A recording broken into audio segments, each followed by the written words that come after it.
Hello guys, कैसे हैं आप सब। उम्मीद है कि बहुत बढ़िया होंगे। जैसा कि आप जानते हैं कि हम कक्षा 10वीं सामाजिक विज्ञान का अध्याय नंबर 2 राष्ट्रवाद में उदय को समझ रहे थे और राष्ट्रवाद में उदय के महत्वपूर्ण प्रश्नों को देख रहे थे, जो कि बोर्ड परीक्षा 2025 के लिए काफ़ी इम्पोर्टेंट है। आज के वीडियो में टोटल हमें 2 क्वेश्चनों को समझना है, जो कि काफ़ी इम्पोर्टेंट हैं। वीडियो अगर अच्छी लगे तो वीडियो को लाइक कीजिए और हमारे साथ जुड़े रहने के लिए चैनल को सब्सक्राइब जरूर कर लेना। पहला क्वेश्चन आपके सामने है, उपनिवेशों में राष्ट्रवाद के उदय की प्रक्रिया उपनिवेशवाद विरोधी आंदोलन से जुड़ी हुई क्यों थी। काफ़ी इम्पोर्टेंट क्वेश्चन है। तो शुरुआत में हम क्या लिखेंगे कि उपनिवेशों में राष्ट्रवाद के उदय की प्रक्रिया उपनिवेशवाद विरोधी आंदोलन से जुड़ी हुई थी, क्योंकि इसके निम्नलिखित कारण हैं। कौन कौन से कारण हैं, अब हमें इसको बिंदुवार तरीके से लिखना है। पहला बिंदु है, उपनिवेशिक शासकों के खिलाफ संघर्ष के दौरान लोग आपसी एकता को पहचानने लगे थे। जब लोग शासकों के खिलाफ संघर्ष कर रहे थे तो वहाँ पे लोगों ने देखा कि सभी का संघर्ष जो है वो एक ही बिंदु के लिए हो रहा है। इससे लोगों में एकता का भाव जो है जागा और लोगों ने अपनी आपसी एकता को पहचाना। इसके बाद जो हमारा दूसरा पॉइंट है वो है, उत्पीड़न और दमन के साझा भाव ने विभिन्न समूहों को एक दूसरे से बांध दिया था। मतलब जो उत्पीड़न और दमन हो रहा था वो सभी का साझा भाव था। साझा का मतलब एक दूसरे से मिलते हुए भाव थे और उन भाव के वजह से विभिन्न समूहों को एक दूसरे से बांध दिया गया था और वो एक दूसरे के सपोर्ट में आ गए थे।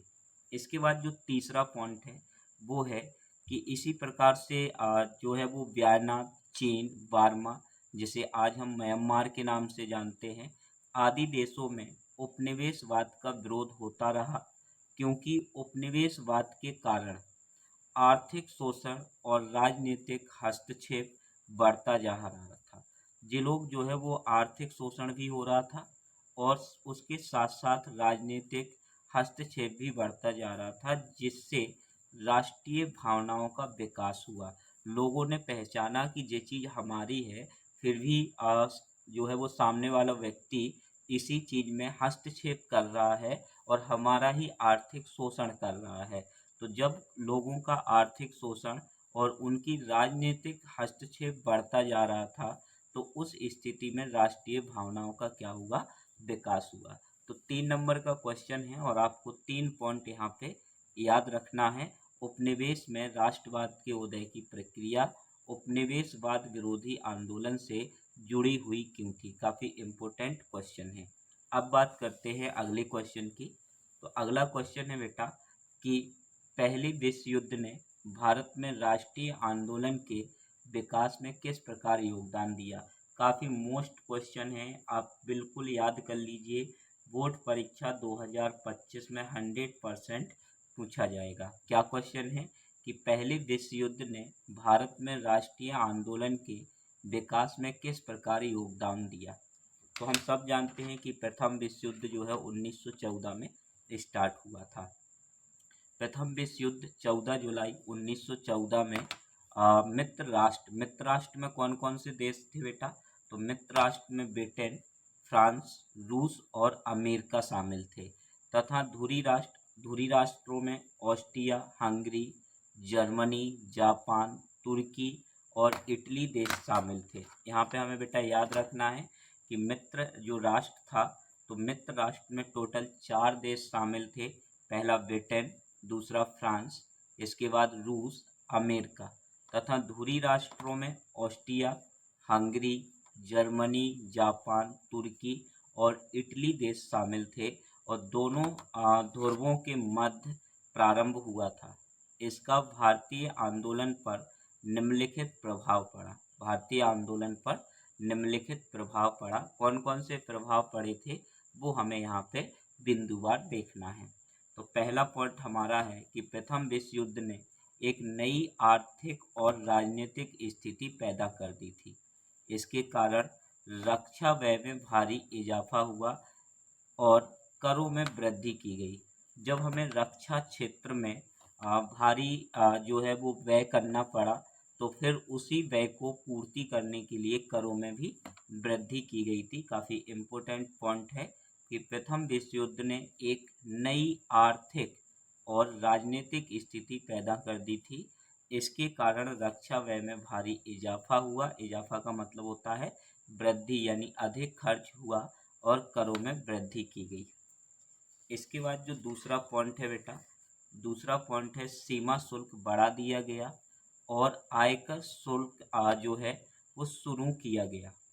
युद्ध के दौरान कीमतें तेजी से बढ़ी और इतनी तेजी से बढ़ रही थी कि 1913 से 1918 के बीच कीमतें दुगनी हो चुकी थी, जिसके कारण आम लोगों की मुश्किलें बढ़ रही थी। आम लोग अपना जीवन यापन अच्छे तरीके से नहीं कर पा रहे थे।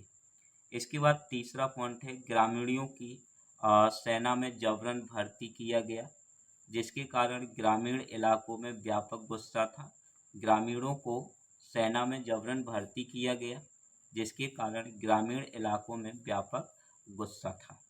इसके बाद जो चौथा पॉइंट है वो है बेटा कि 1918, 19 और 1920-21 में देश के बहुत सारे हिस्सों में फसल खराब हो गई, जिसके कारण खाद्य पदार्थ का भारी अभाव पैदा हुआ। फसल जब हमारी खराब हुई तो फसल खराब होने की वजह से खाद्य पदार्थ पर भारी क्या हो गया, अभाव हो गया। लोगों को यहाँ पे खाने की समस्या उत्पन्न हुई। इसके बाद पांचवा और लास्ट पॉइंट है कि आम जनता महामारी का शिकार हो गई। सरकार महामारी से निपटने के लिए कोई खास प्रयास नहीं कर रही थी। इतना हमें 5 पॉइंट जो है इस क्वेश्चन में लिखने हैं और इसके लास्ट में हम लिखेंगे कि इस प्रकार प्रथम विश्व युद्ध ने भारत में राष्ट्रवाद प्रथम इस प्रकार प्रथम विश्व युद्ध ने भारत में राष्ट्रवाद के विकास में महत्वपूर्ण योगदान दिया। तो इस प्रकार से हमें इन दोनों क्वेश्चनों को कंप्लीट करना है। नेक्स्ट वीडियो में हम फिर देखेंगे 2 अगले महत्वपूर्ण प्रश्न। तो इसलिए हमारे साथ जुड़े रहने के लिए चैनल को सब्सक्राइब जरूर करें। धन्यवाद।